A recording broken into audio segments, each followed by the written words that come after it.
Okay, for our final round of questions, we've got something a little different in mind. We've discussed issues and policies, but we do have a little bit of extra time to give voters an opportunity to really get to know each of your personalities.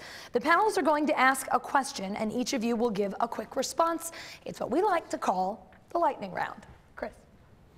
Mr. Murphy, can you tell us what is the last book that you read?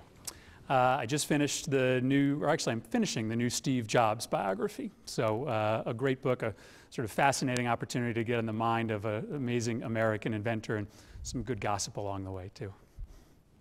Mr. Tom? I just read again The Invisible Man by Ralph Ellison. It's been a long campaign, lots of nights away from my family and my kids, and it's good to delve into that book and to hear about how the main character struggles through a very difficult time period in America. And frankly, although that book's a little tough to handle and at points very depressing, it helped to pick me up. Mr. Oakes, your last book? A Star Trek novel by William Shatner. Would you like to hear about it? He came back to life again. Pretty good book. Yes, there were Vulcans in it. Yeah. Romulans, yeah, everybody was in it. Yeah. That's it, I can't. I'm dead serious. That's your explanation? Okay. Ms. Wedman? The U.S. lobby, the Israel Lobby and U.S. Foreign Policy by Walton Mearsheimer. It is the Bible for the cause that I represent, and it is a life-changing book. I highly recommend it for everyone. You will find yourself saying, wow, now it makes sense. That's why we took down Iraq. Wow, no wonder these decisions that are insane, that don't make any sense by these representatives, when you learn about the power of the Israel lobby on our elected officials. And I am the only U.S. Senate candidate in the country who is not in the pocket of AIPAC. Quick answers, please. Thank you. Ms. Beiswitz, your last book, please. I just read Green to Gold. It's written by Dan Estey, and it's about how companies can make money by using environmentally sound practices and using renewable energy and the like. And our U.S. government should be doing the same thing. Mr. Murphy, what was the last concert you attended? Oh, that's a good question. The last concert I attended.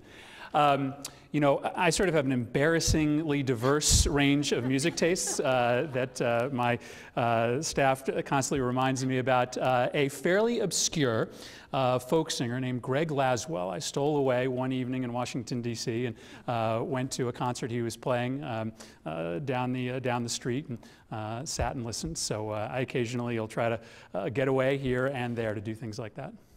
Mr. Tom? You know, it was a long time ago, and I think it was the last real date my wife and I had, which means I have some making up to do.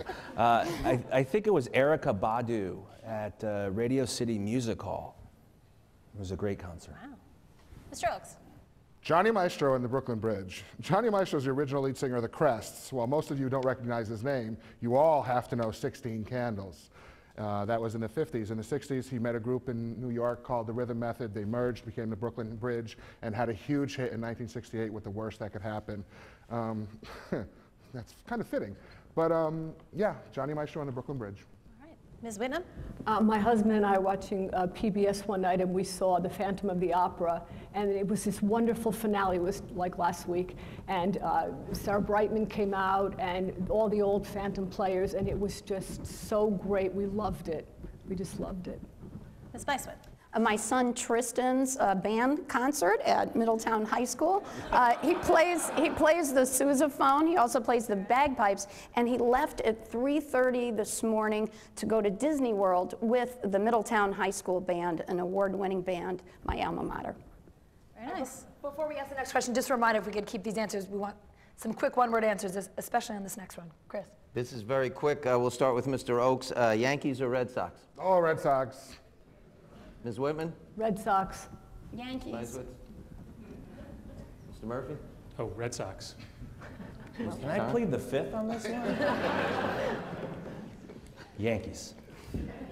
So who do I start with? All right, Whitney. Ms. Whitnam, iPhone or BlackBerry? I have a BlackBerry, but I would like an iPhone. Ms. Beisler? I don't have an iPhone or a BlackBerry. I have one of those old phones that has a headset. Oh, okay. Mr. Murphy? Yeah, I haven't figured out how to type on the iPhone yet, so I'm still a BlackBerry guy. Mr. Tong? Droid. Oh. And Mr. Oaks? Android also. And it's not that, it's not that I haven't figured it out, it's just that my fingers are way too fat. No, we're just cooler. We're just cooler. Yeah. All right, each of the candidates will now have 1 minute to make their closing remarks. That order was also determined by a random draw. Mr. Tong.